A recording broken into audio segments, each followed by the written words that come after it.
रणथंभौर में एक और बाघिन दिखी शावकों के साथ। ये बड़ी खबर। बाघिन टी 111 शक्ति दिखी शावकों के साथ। बाघिन टी 19 कृष्णा की बेटी है शक्ति। जोन 4 में दिखी 2 शावकों के साथ। शावकों की संख्या का सही पता लगेगा कैमरा ट्रैप की फोटो से, लेकिन 2 शावकों के साथ दिखी बाघिन टी 19 कृष्णा की बेटी है शक्ति और ये 2 शावकों के साथ दिखाई दी जोन 4 में। और शावकों की संख्या का एग्जैक्ट पता जब कैमरा ट्रैप की फोटो सामने आएगी तब लगेगा, लेकिन फिलहाल शावकों के साथ देखी गई है बाघिन। रणथंभौर में एक और बाघिन शावकों के साथ देखी गई है। बाघिन टी 111 शक्ति शावकों के साथ दिखाई दी। बाघिन टी 19 कृष्णा की बेटी है शक्ति जो शावकों के साथ दिखाई दी। जोन 4 में शावकों के साथ दिखाई दी शक्ति।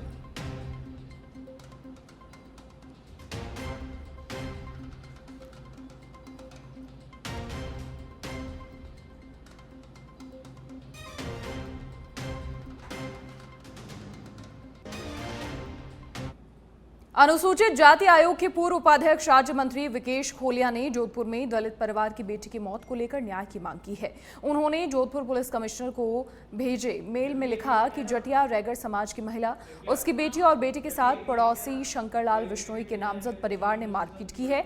बेटी के साथ लज्जा भंग जैसी घटना हुई है। पुलिस की लापरवाही से आरोपियों के हौसले बढ़े हैं। इससे पीड़ित परिवार की मान मर्यादा को भी ठेस पहुंची है और इसी कारण बेटी ने आत्महत्या जैसा कदम उठाया। खोलिया ने कहा कि अगर पुलिस समय पर कार्रवाई करती तो पढ़ी लिखी बेटी की जान नहीं जाती। आज पूरा अनुसूचित समाज एकजुट होकर प्रशासन से न्याय की मांग कर रहा है।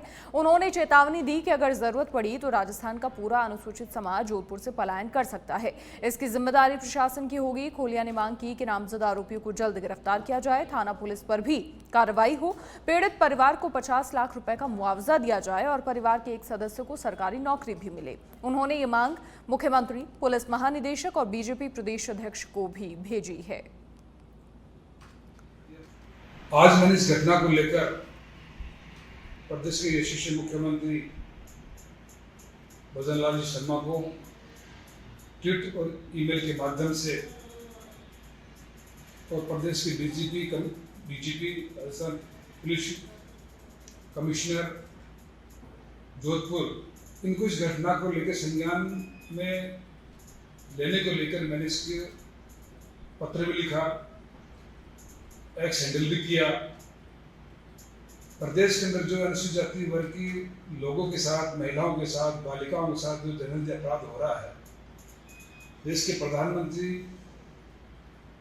देश के विश्व गुरु की ओर ले जाने की बात कर रहे हैं और हमारे यहाँ के प्रशासन अधिकारी विशेषकर पुलिस महकमा 9 घंटे तक एक परिवार की अपनी परिवार लेके बैठा हुआ है, उसकी कोई सुनवाई नहीं।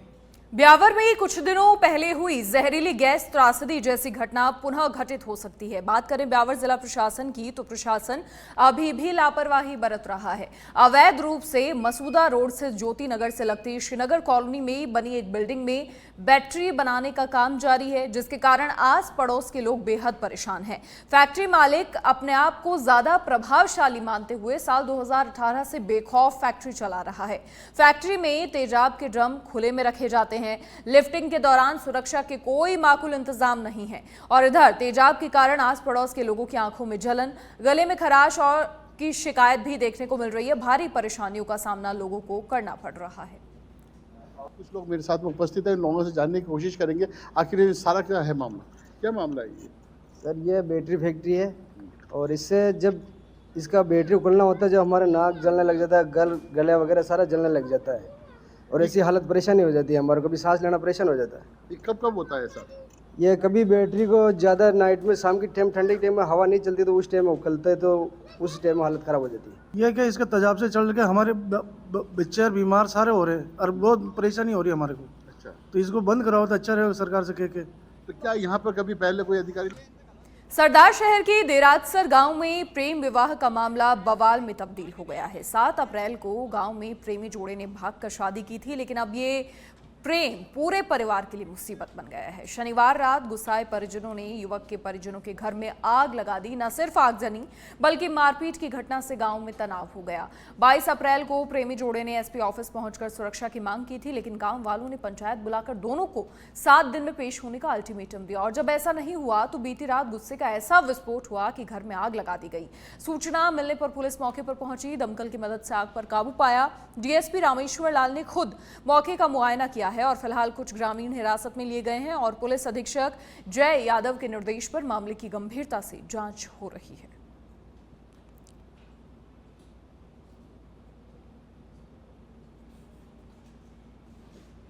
सिकंदरा थाना अंतर्गत गीसगढ़ और गंगापुर रोड पर एक बाइक पर 2 व्यक्ति जा रहे थे, लेकिन पीछे से आई तेज रफ्तार कार ने बाइक को टक्कर मार दी। टक्कर मारने के बाद बाइक सवार लोग काफी दूर जाकर सड़क पर गिरे, जिसके बाद कार कुछ समय के लिए तो रुकी, लेकिन फिर कार में सवार लोग कार को लेकर वहां से भाग निकले। घटना के बाद मौके पर बड़ी संख्या में लोगों की भीड़ लग गई।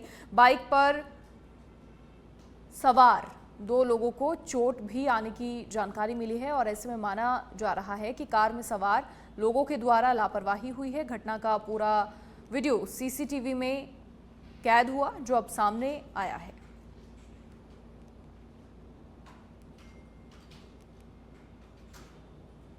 डीडवाना जिले में बदमाशों के हौसले लगातार बुलंद होते जा रहे हैं। बदमाश आए दिन लूट जैसी वारदातों को अंजाम देते हैं और इसी क्रम में हाल ही में बदमाशों ने पुलिस थाने से मात्र 300 मीटर दूर एक ज्वेलरी शॉप को निशाना बनाया और उसके साथ ज्वेलरी की लूट हुई। ज्वेलर के साथ भी मारपीट की। लगभग 50 लाख रुपए के सोने चांदी के जेवरात लूटकर फरार हो गए।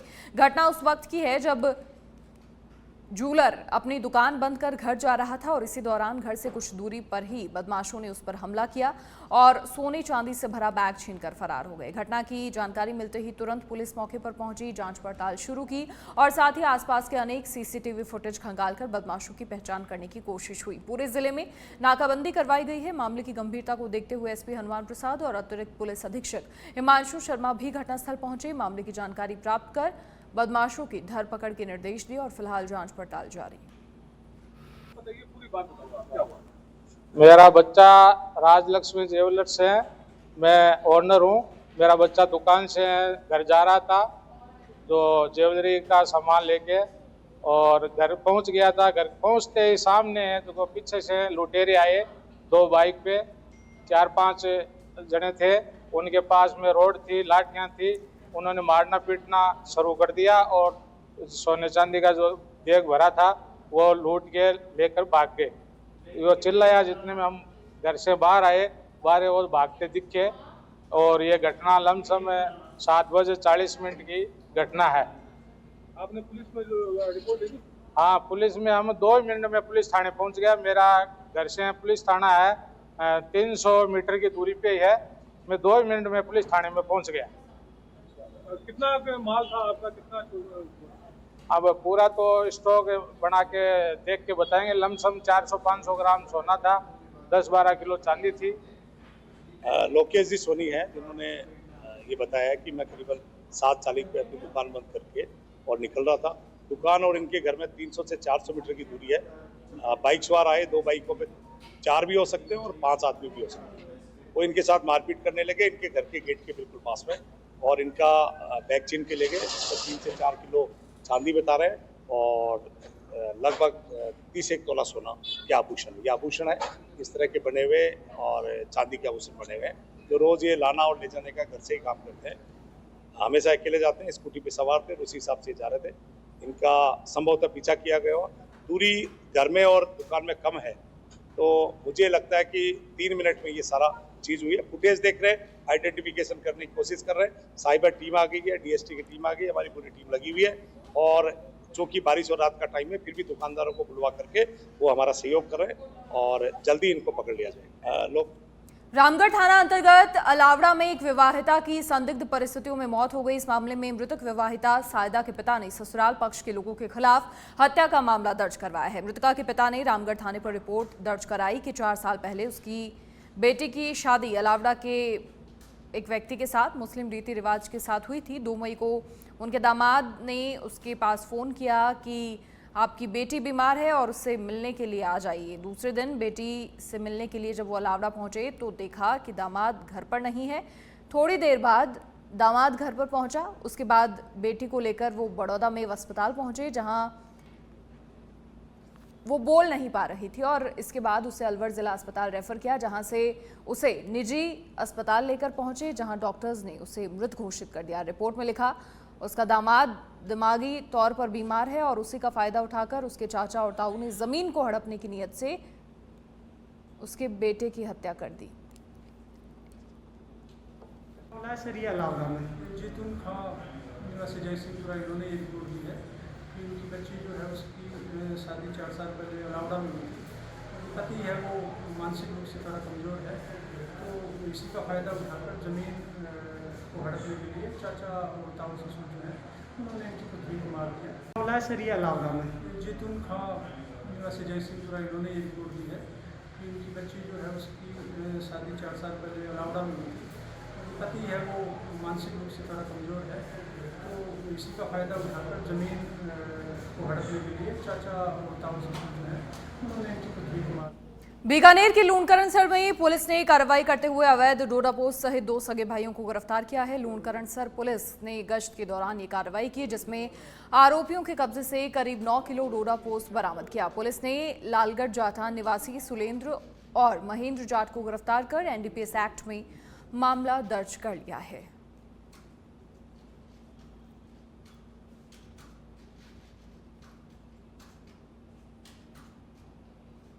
भरतपुर जिले के वैर विधानसभा क्षेत्र के गांव तिरगमा में आजादी के 7 दशक बाद भी लोग मूलभूत सुविधाओं से वंचित हैं।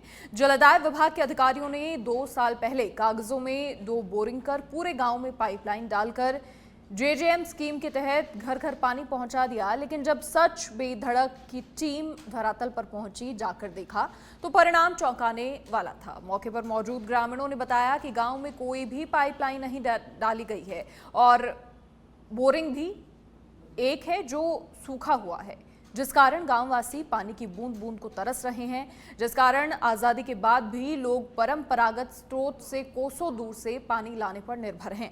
महिलाओं में जलदाय विभाग के अधिकारियों के प्रति इतना आक्रोश था कि महिलाओं ने खराब पड़े विभाग के हैंडपंप और बंद पड़ी टंकी पर मटके फोड़कर प्रदर्शन किया। ग्रामीणों का कहना है कि महंगे दामों में पानी के टैंकर डलवाने को वो मजबूर हैं। पानी की बहुत ही ज़्यादा समस्या है और जो भी हमारे हैंडपंप वगैरह लगे हुए थे वो सरकारी सभी सूखे हुए हैं और महिलाएं इतनी परेशान है। आधा जीवन इनका, आधा समय कम से कम पानी लाने में ही बीत जाता है, पहली बात। और इसीलिए हम चाहते हैं कि हमें पानी की सुविधा उपलब्ध कराएं। हमारे यहाँ पानी की समस्या है जो कि आज से 2 साल पहले स्वीकृत हो चुकी है, जिसका 1 बोर भी कर चुका है, 2 बोर कर चुके हैं, फिर 1 बोर फेल हो चुका है और उसमें आज तक कोई भी आगे कार्रवाई नहीं हो रही है। हमने काफ़ी सूचित जेईएन, एईएन, एक्सीएन सबको भी कर लिया है, फिर कोई भी हमारी सुनवाई नहीं कर रहा है। गांव में पानी पीने के लिए हमारी जो महिलाएं हैं वो काफ़ी दूर से पानी लाती हैं और अपना गुजारा करते हैं। हमारे यहाँ भुसावर थाना क्षेत्र के उलूपुरा गांव स्थित आनंद आश्रम में मुनि महाराज शोभानंद जी के सानिध्य में 5121 कुंडीय महायज्ञ का आयोजन हो रहा है। इस उपलक्ष्य में आज महात्मा गांधी कॉलेज महुआ से एक भव्य कलश यात्रा का शुभारंभ हुआ। कैबिनेट मंत्री डॉक्टर किरोड़ी लाल मीणा ने कलश यात्रा में पहुंचकर यात्रा कर पुष्प वर्षा जो हुई उनका भी स्वागत हुआ और आमजन को इस कार्यक्रम के लिए उन्होंने बधाई दी। इस कलश यात्रा में 11,000 से अधिक महिलाओं ने भाग लिया और सर पर कलश धारण कर नगर भ्रमण किया। यात्रा महात्मा गांधी कॉलेज से प्रारंभ होते हुए मंडावर रोड होते हुए नेशनल हाईवे 21 पर पहुंची। ऐसे में महुआ शहर पूरी तरह से भक्तिमय वातावरण में डूबा हुआ नजर आया। जगह जगह सामाजिक और धार्मिक संगठनों द्वारा पुष्प वर्षा हुई। पुलिस प्रशासन की ओर से सुरक्षा के पुख्ता इंतजाम हुए और यात्रा के दौरान शहर में एक तरफा यातायात व्यवस्था लागू रही।